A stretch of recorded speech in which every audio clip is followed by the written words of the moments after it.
কলকাতা থেকে খড়গপুর প্রায় 150 কিলোমিটারের যাত্রাপথ অতিক্রম করে আমি চলে গেছিলাম আমার এক অফিস কলিগের বিয়ে অ্যাটেন্ড করতে। যার বিয়ে ছিল তার সাথে আমার পরিচয় একদম আমার অফিস জয়েন করার প্রথম দিন থেকেই।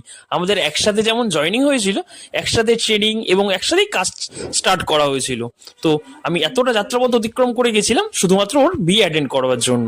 তো বিয়েতে পৌঁছেই ওর হাতে প্রথমে ওর গিফট আর ফ্লাওয়ার বুকেটা তুলে দিলাম। আর ও তখনই ভিডিও করতে দেখে বলছে, ভাই আমার বিয়ের ব্লগটা কবে আসবে তোর চ্যানেলে? আমি বললাম খুব শিগগিরই চলে আসবে, এটা লেট হবে না, কারণ আমার সমস্ত ব্লগই তোমরা সবাই জানো আমি ভীষণ লেট করে ছাড়ি, এডিট করার টাইম পাই না। তো ওর হাতে ফ্লাওয়ার বুকেটা তুলে দিয়েই আমি চলে গেছিলাম স্টার্টার কাউন্টারে। তো স্টার্টারে ছিল সেদিন chicken pakora, veg pakora, coffee, দই ফুচকা, জল ফুচকা। তো আমি প্রথমেই একটা প্লেট পকোড়া নিয়ে সেটা ট্রাই করে দেখলাম। তো পকোড়াটা খাওয়া হয়ে গেলেই আমি ট্রাই করে দেখলাম এই দই ফুচকাটা। দই ফুচকাটা কিন্তু সত্যি অসাধারণ লাগছিল আমার খেতে। জল ফুচকার থেকে দই ফুচকার টেস্টটা ছিল আরো বেশি সুন্দর। এই সমস্ত খেতে খেতেই আকাশে বাজি ফাটা স্টার্ট করলো। তখনই আমি বুঝতে পারলাম নিশ্চয়ই ওর বর চলে এসছে। সেই দিন পাশাপাশি দুটো ম্যারেজ হলেই একসাথে বিয়ে হচ্ছিল। তো আমরা সবাই কনফিউজ হয়ে গেছিলাম যে বরটা কোন বিয়ে বাড়িতে আসছে, আমাদের এইটাতে না অন্য পাশেরটাতে। গোধূলি লগ্নে বিয়ে হয়, বর চলে আসার কিছুক্ষণ পরই বিয়ে স্টার্ট হলো। তো প্রথমেই 7 পাকে ঘোরা, তারপর মালা বদল। আর দুজনের মুখের হাসি দেখেই এটাই অনেক আনন্দের। তো দুজনের ভালোবাসাটা ফাইনালি পূর্ণতা পেল।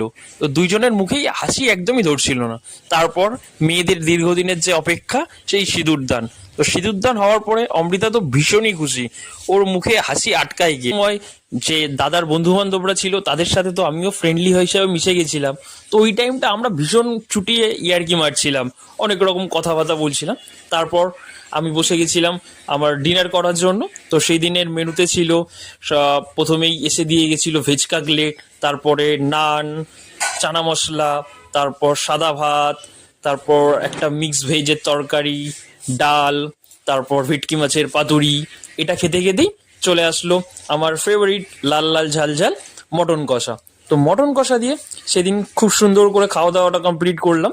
মেন কোর্স কমপ্লিট হয়ে যাওয়ার পর ডেজার্টে ছিল চাটনি, পাঁপড়, কালাকাঁদ আর নলেন গুড়ের রসগোল্লা। তো সেইগুলো কমপ্লিট করে আমি দিয়ে গেছিল আইসক্রিম। তো আইসক্রিমটা খেয়ে আজকের ব্লগটা এখানেই শেষ করছি। তোমাদের সাথে দেখা হবে নেক্সট ব্লগে। তোমরা যারা যারা এখনো আমার চ্যানেলটা সাবস্ক্রাইব করোনি, সাবস্ক্রাইব করতে ভুলবে না কিন্তু। টাটা।